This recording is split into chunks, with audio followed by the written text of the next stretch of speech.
Hello, this is a Phaco emulsification I am going to perform in an intumescent cataract.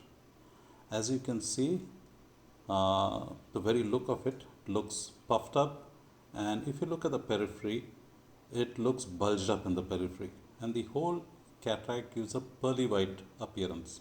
Now, these cataracts are pretty susceptible to the Argentinian flag sign, and there are several ways to try and offset this complication, and one of them is the double rhexis, which I will be performing in the following video. So initially, after my local anesthesia, always give a local anesthetic, I go ahead with my 2.8 millimeter incision.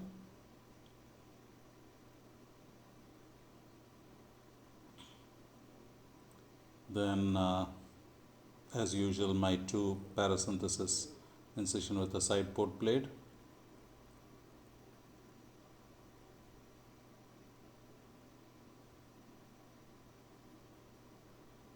And then under an air bubble, I will stain this capsule with trypan blue.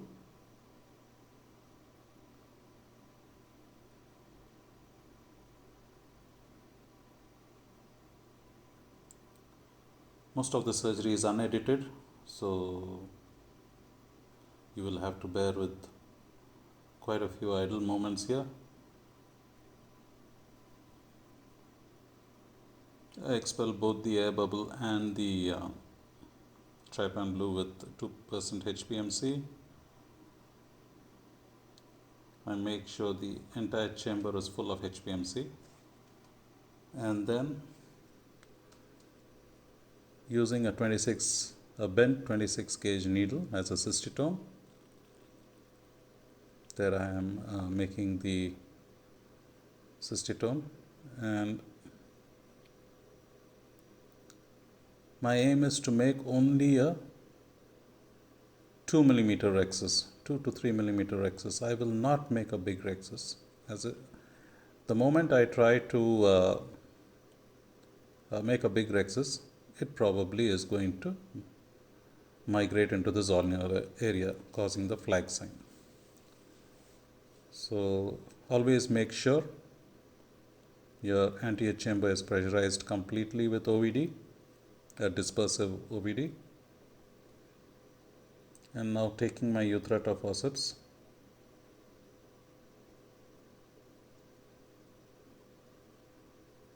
sometimes it's difficult. There I've got it, not very comfortable, so I regrasp. Again, let go, do this carefully, and there I have my 2 to 3 millimeter rhexis.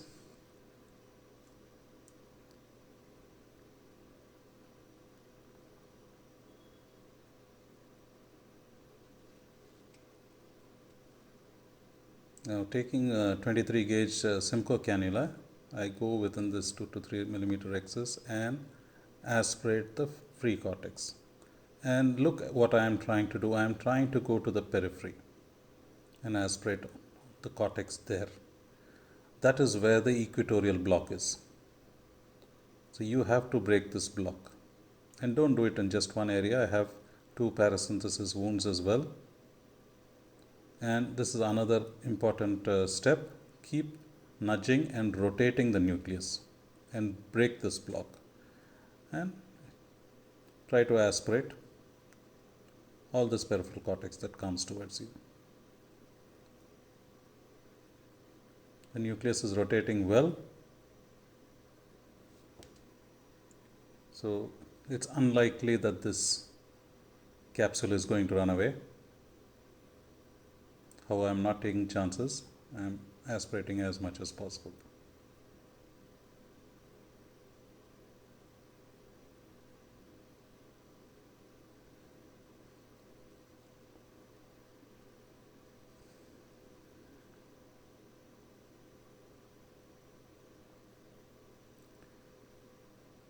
And once again pressurizing the anterior chamber with OVD.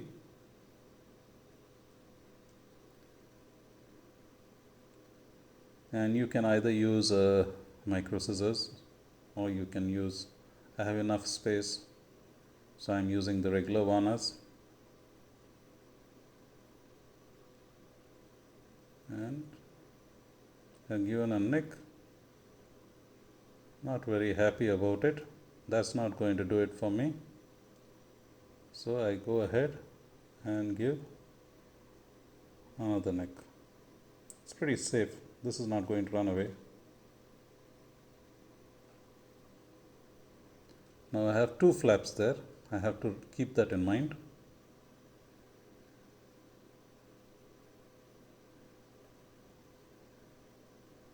I will have to skirt around. There are in fact 3 flaps. I catch one of them and skirt around all of them. Using the Utrata forceps, get a firm hold and then go ahead and if you need to regrasp, put an OVD and then regrasp.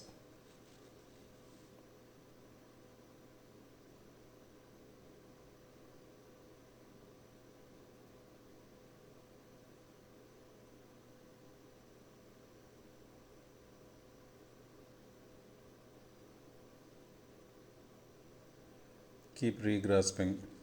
Do not. And there I have my 5 mm rhexis. Frankly speaking, the most significant part of the Phaco is done. Now I know my cataract isn't that hard. The nucleus isn't that hard. I go ahead.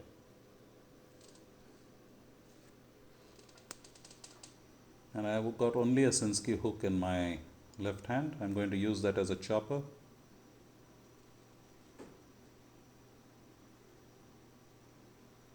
And once I get a good hold, so let go again, get a good hold, I just go ahead and it's a combination of both the woodcutters and the quick chop method.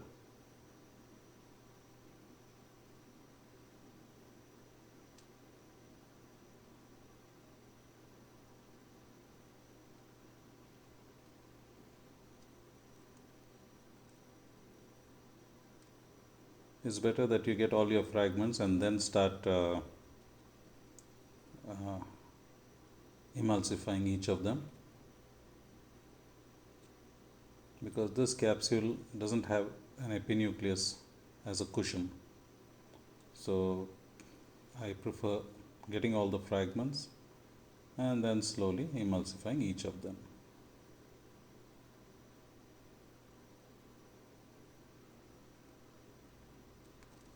As you can see, the cataract is no great shakes. It's come off very easily. Then with the bimanual, I go ahead and clean the fornices.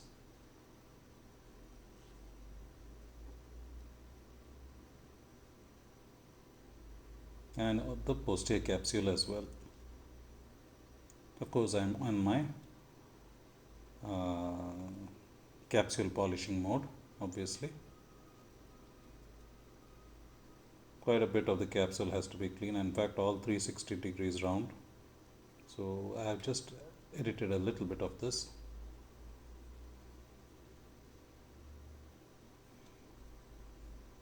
But you can get the idea what I'm trying to do.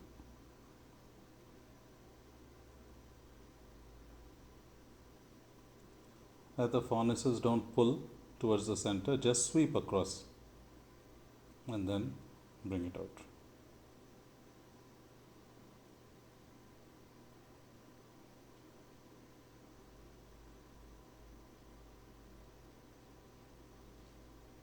The same thing I'm doing on the other side, or have done on the other side. And then go ahead, place my HPMC.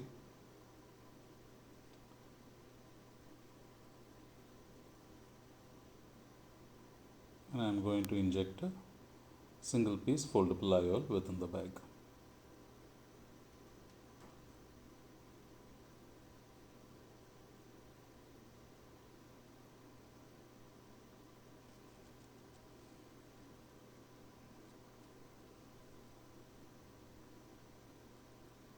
Finally, I go ahead and aspirate all the HPMC from the anterior chamber and also from behind the IOL.